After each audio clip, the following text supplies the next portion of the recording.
Welcome to the Higher Love with Megan podcast with me, your host, Megan Cooper, a trauma-informed therapist, life coach and disruptor of wellness norms based in Brighton, UK. This isn't another nice-to-have wellness podcast. Instead, this podcast seeks to redefine what it means to be well in today's world. Here, we challenge the status quo, seek to reunite wellness with social justice and improve accessibility, diversity and inclusivity within wellness and beyond. As a listener, you are not here to passively consume. Instead, you are an ambassador for real, embodied, societal and systemic change in the world. As your host, I stand for radical self-inquiry and being able to have those confronting but necessary conversations so that we can remember our collective humanity at this time. We're here for the revolution and you've got a front row seat.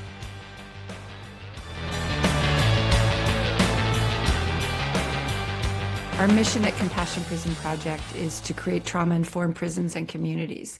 And when you think of what does trauma-informed mean, it's it's understanding that a person is traumatized, that people, especially living in poverty, have come from so much adversity and stress, like a lot of stress on the system. And we come into a situation understanding that we don't see the person as especially in the incarcerated world, we don't see them as bad people. We see them as people that have been through hell and back, and then probably back to hell. And so when you come in with that, it's basically compassion, and we come in with that understanding. Your perception of people's shifts. And when I walk into a prison, I just walk in seeing people the way I see people who are in my neighborhood that I have never met. It's the same thing. It's, oh, you're part of me. You're my colleague. You're my neighbor. You're part of me because I believe we're all connected. We can't see it. We have this sense that we're separate, but I really truly believe that we're all connected. And when you're at a rock concert and we're all jumping to the same song and we all know the words, there's a connection in that stadium that an understanding. It's an understanding. But they do say the more people, the lower the IQ, the lower the frequency. But that's just one example of the truth of our connection. And when people harm each other, we want to blame them, we want to complain about them, and we want to hurt them. And that's just a natural, when someone pushes you by mistake or on purpose, your initial reaction is to want to fight back because your fight or flight system gets activated. So we have this natural urge to fight back. And so the thing that we need to do is we have that urge. Now, what do? We go to our cortex. We say, wait a second, that person is busy or whatever that thing is. We go to our cortex and we say, oh, we need to bring compassion. We need to bring our humanity to this situation. So that's what trauma-informed is. And I think when we start gearing ourselves towards a more trauma-informed world, we're going to change the world. And that's my goal, is to change the world. And our North Star at Compassion Prison Project is to end child abuse, because even I abused my child. I didn't know what I was doing. And so once I knew that my behavior was affecting my child's brain, and on some level, I knew that, I would never have done what I did. And not that I wanted to do it in the first place, but I was trained by my parents to be reactive in a chaotic situation. That was my programming.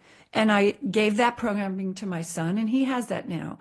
I didn't abuse him, like I didn't beat him up or anything, but I yelled at him and I screamed at him when I was stressed out.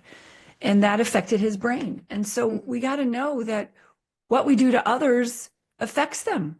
And so that's the basis of the work that we do. And so when I walked into a prison, I had just read The Body Keeps the Score by Bessel van Kolk.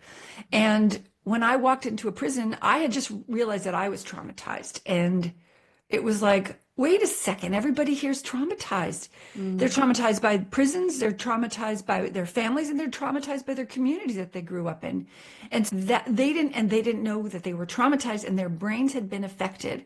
And it's this information, getting this information to people changes their lives. But this information is the key here. You can't heal something that you don't even know exists. If you know that you're traumatized, the game changes. And the game changed for me. I'm still learning what the pieces that still need healing. Like I'm still reactive. I'm still punitive with other people for things they do. Really, but I look at it and I'm like, oh wait, how can I adjust my behavior?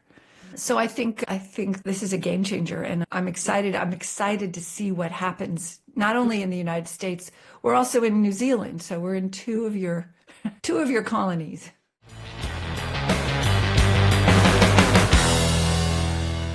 Before we go on, I'd so appreciate you to hit follow or subscribe. If you're listening on Spotify, click those 3 little dots next to settings to rate the show.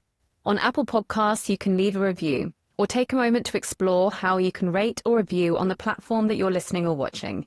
This makes a difference. I truly believe we need to have more of these conversations to shake up the status quo. We'll beat the algorithm together with your clicks and shares. Now back to the episode. But this isn't the only thing that's urgent. The planet is burning up. There's things that we all have to do. We have to do our part, right? It's not like, oh yeah, we can take a break now. It's, wait, what can I do? Who am I now? Who do I have to be to help this world change? Even if it's just picking up the trash, I saw 2 pieces of glass that I thought, oh, other dogs are going to step on this. So I picked them up immediately. That helps everybody because now those people aren't going to the vet. It's just these little micro compassions, I call them, start really changing things. And even our automatic negative thinking, Dr. Amen calls them ants, automatic negative thoughts, that's hurting our world too. So we have to really get in touch with the energies we're putting into the planet, right? Are we putting negativity? Are we putting love in there? I woke up this morning and I looked at myself and I said, I love you to myself. I even gave myself a good boost in the morning. But it's urgent everywhere. I'm just focused on prisons because if I did everything, nothing would get done. So it's always the facilitator, right? It's always the person with the intention of transforming the world. Just like my intention of transforming the world is infused in all of the workbooks and all of the videos that we've created. It's not just me. It's also the people on the ground doing this work. And quite honestly, and Tony's doing it in community. Tony Crowe is doing Trauma Talks in Belfast, right at Schenkel Road, right where the divide is, because there is no divide. This divide is our own divide of ourselves, right? The divide that we are not enough, so we have to blame somebody else to feel good about ourselves. So we bring that together. There is no divide. The divide is all in our heads, but it shows up in the world, right? And that's a very strategic thing for governments to do, is keep people divided so that they're not really dealing with the real issues. I hope nobody in the government hears this. I hope they do. That's what they're doing, right? They want to keep the status quo to keep themselves there. Yeah. But is the status quo working? Is this really working? Is it working for you? How do you feel not you, but how does anybody feel when they go home and they've created a policy that they know is marginalizing the poor people yet again? When they know, oh, we don't have enough money, blah, blah, blah. No. Give them the money. It's going to help their brains. It's going to help their children's brains. You help those brains of those children. We don't have prisons anymore. Is that what we want? Do we want prisons or do we want flourishing neighborhoods? That's what we've done. And we put the money we're just putting into prisons where we could put into flourishing neighborhoods.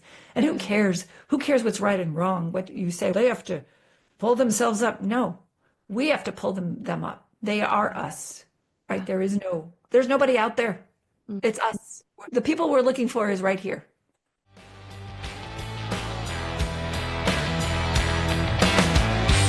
Thank you for listening. It's great to have you with me on this journey towards higher love for all. Our time is our greatest commodity and gift, so thanks for investing it in yourself and sharing it with me. Please do take a moment to rate and review the show, all of which enables more people to find me and for me to connect with more great guests each week for both yours and my enjoyment. All links, references and contact information is detailed too within the show notes. And I always love to hear your feedback, so feel free to hit me up on my Instagram at higherlove_with_Megan or via my website higher-love.com. Send your takeaways, and if you enjoyed this episode, please share or send on to someone else who would benefit. Until next time, big love.